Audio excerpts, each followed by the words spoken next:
Well, indeed, life is full of surprises. After all, we are meeting here inspired by the message and work by the Holy Mother, Sri Mataji Nirmala Devi, and she is not here in body, but she's here in spirit. Also, the wonderful letter that we recently heard from the Ayatollah Rouhani, which speaks very highly about the work and the mission of the Holy Mother, where he indicates the importance of women in the world, is neither here. And frankly speaking, only 36 hours ago, I did not know that I would be here tonight at the Royal Albert Hall, addressing this audience. Still, I say, dear Holy Mother, and I also recognize her husband, Sir C.P. Srivastava, in the audience. And I say, most importantly, dear friends, fellow seekers of truth, are you out there? Because with all this light, I can only see about 20 people in front of me. So say yes if you are here, then I know. Ah.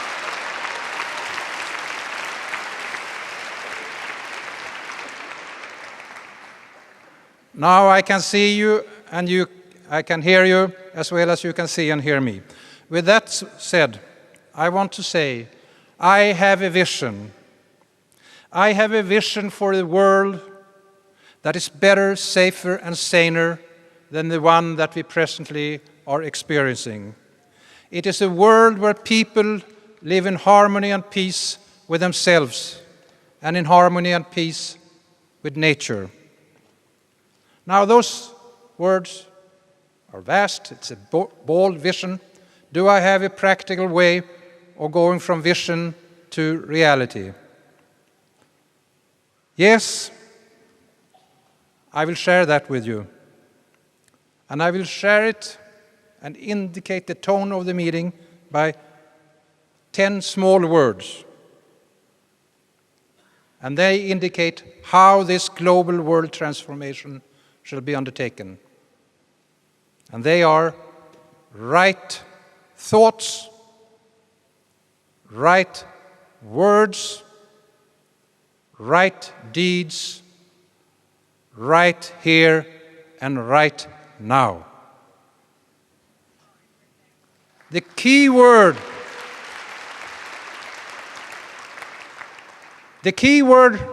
is, of course, right.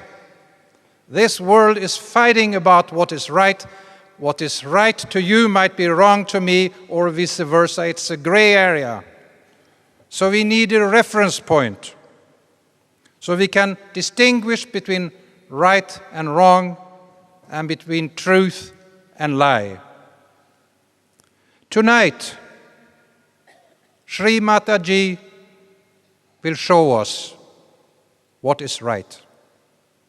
Tonight, Sri Mataji will empower us to become the masters of our own destiny. And tonight, we will be guided by the knowledge of self-realization. We will do so in the light of truth. And we shall all know absolute truth and absolute peace. Now, 100 years ago, Alfred Nobel established the Nobel Prizes. These prizes represent excellence.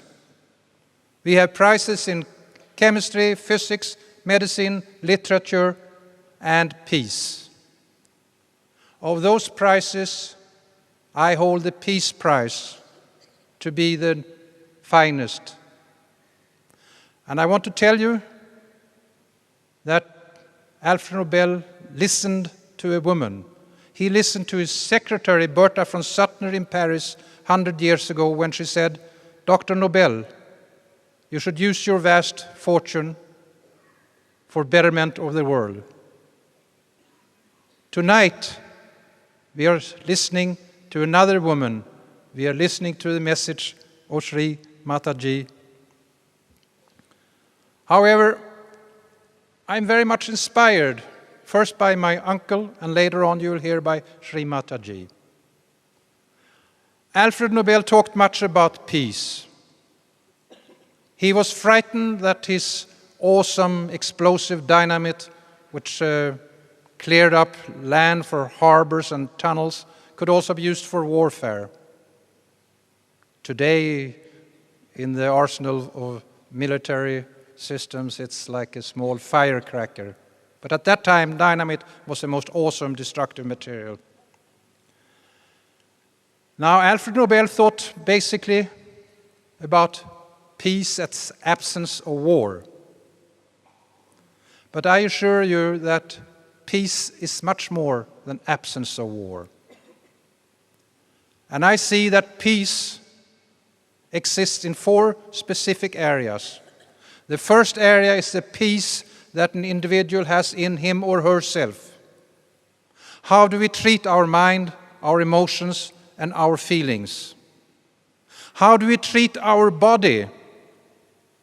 Are we slaves to other masters, or are we our own master? Until we have the inner peace in ourselves, we can never have an outer peace in the world. And the safest and best way of finding world peace is to have mass movements that includes all religions and philosophies, all enterprises, whether they are of political or scientific nature, to realize what inner peace is. And that's what we're talking about tonight, self-realization. What does self-realization mean? Well, it means that we are realizing something, but what is the self?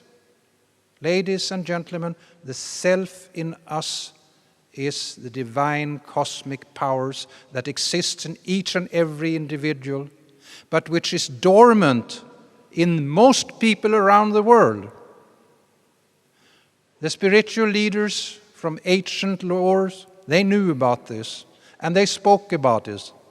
But this secret of secret has been suppressed deliberately until Sri Mataji, with great courage and great wisdom, being an old soul, who decided by herself to come back to the earth at this critical time in our history in order to share her knowledge and wisdom, which is the Sahaja Yoga, which is instant self-realization, which is to activate the dormant principle that we all have, the Kundalini, and have the Kundalini to raise up, and thus we become what it says in the Bible: you are created in my image.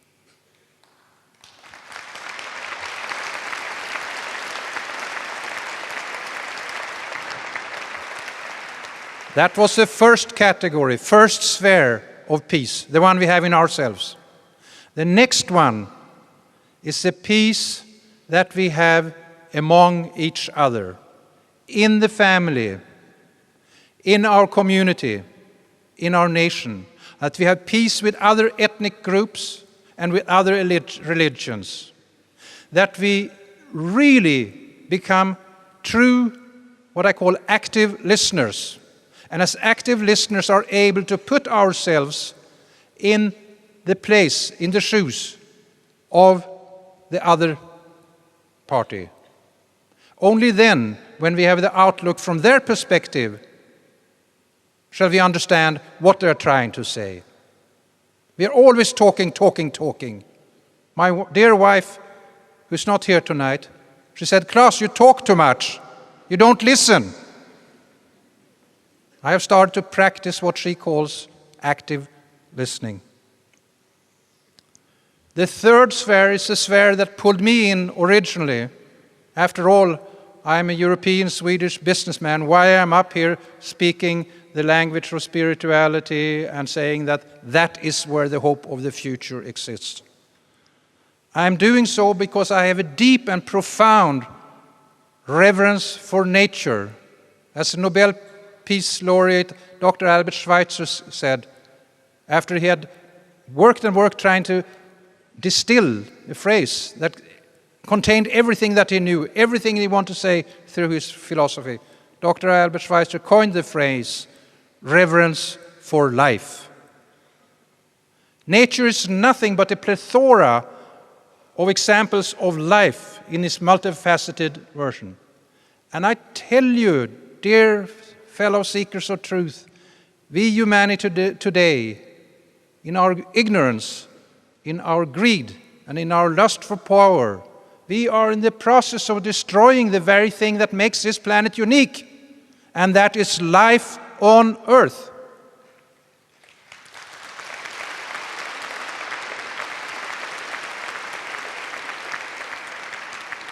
And so far, we do not know of another planet in the universe that harbors this miracle. Earth is like a blue jewel in space. And there's only one Earth, and this Earth is fragile, and we must take care of her and respect her. Earth is also called nature. We cannot break the laws of nature. We must live by the laws of nature. If we break them, Mother Earth will break us. And we are only one species of, we do not know how many species we have, 5, 10, 15 millions. But this we know, and this has been proven by the world's foremost scientists in Harvard University, United States, Dr. Edward O. Wilson. We are today bringing to extinction 250 species per day. That is as if we are deliberately and willfully pulling out thread after thread after thread of what consists the fabric of life. And Mother Nature will not let us continue doing that without correcting us as naughty children. The fourth sphere of peace is the peace that we shall know between ourselves and God. Any religion or any group who raises their arms and destroys its enemy in the name of God is not following what God has asked us to do. The world should not know of violence.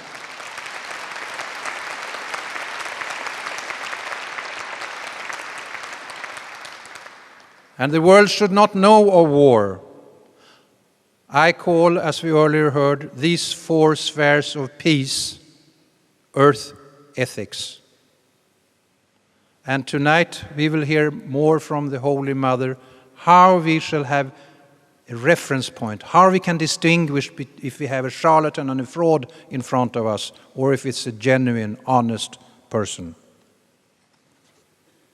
And you, dear audience, you have come here tonight from many different walks of life. And like you, I have also been seeking for the truth. I am beginning to discern truth rather clearly. And let me tell you this, that I look upon life on earth as a kind of a school where we are learning perfection and purification. Now, on earth, everything is interdependent, interactive, and interrelated. And on earth, as well as in heaven, I guess, every action has a reaction. Every effect has a cause. Every cause has an effect. And the Holy Mother, as I said, she is a highly evolved soul. She has learned from many, many lives what it is all about. And these, what it is all about, laws, the unseen laws, the spiritual laws, they are always here, and they work as infallible as the law of gravity works. It always works, although it's an unseen law. It is for us to learn and perceive that law. I am very comfortable with the teachings of Sri Mataji, and I'm very comfortable with the Holy Mother herself. I say so because in the Bible there's one saying among several good ones: you shall know the tree by its fruit. And lately I have met young men and women in different parts of the world, and certainly from many different parts of the world. And they are all shining, beautiful human individuals that radiate inner peace and balance. They are unique. You who follow and you who are in the process of following will be, I think, those individuals who shall call themselves ambassadors for the earth. And after tonight's session is over, I'm sure that you shall see clearly how you shall distinguish between truth and lie. And you shall realize that blind faith is of no value, and that fanaticism and to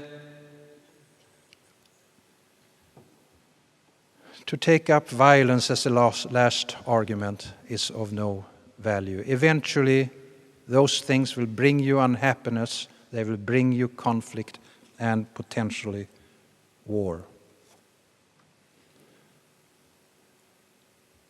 Ladies and gentlemen, I know that we hold the future in our hands. I know that the future is in your hands. I know it's in my hands. And I also know that the future of the planet exists in the heart of the individuals. Now I will close my remarks tonight by a fable from India. I heard it when I attended the Rio Conference 92. That was the 20th anniversary of the Stockholm Conference, that for the first time put on the environment on the world agenda. In Stockholm, 72, we had only 2 heads of state, the Prime Minister from India and the King of Sweden. In Rio, 20 years later, we had 110 heads of states. A marvelous declarations was drafted, Agenda 21. Just last week in New York, there were 70 heads of state that continued with Rio plus 5. But as I told Sir CP when he asked me about how is the outcome of this conference, I said, well, we are talking about sustainable future, but it seems to me that in UN there is much of a sustainable dialogue ongoing. Tonight we shall take the action. Well, I asked the holy man from India, a white-robed Acharya, and I said, is there hope for the future? And he said, Mr. Nobel, I will answer your question as follows. And this is what he said. When the dear Lord had created the earth, he was very, very happy, very, very, very pleased. It was his finest creation in the earth, in the universe, and he decided to celebrate, to have a party. And God invited in all the angels and all the devils. When they were there, he toasted them and wished them welcome as a good host and said, there is only one rule that you must strictly obey while you're here having a good time. And by the way, the best food and the best wine was served, ambrosia and nectar. And he said, there's one rule, and that is that while you're here celebrating my creation, you may never bend your elbows. The devils cried out and said, we don't want any part of such a party. How can we enjoy it? Not bending our elbows. So they left. Then the party started. The angels were having a jolly good time, and the dear God was very, very happy. Now, how could they eat and drink without bending their elbows? Well, I sense that you can see what the morale of the fable is. The angels were feeding each other. They were sharing and they were caring. And that is what we shall do in the future together. Thank you very much.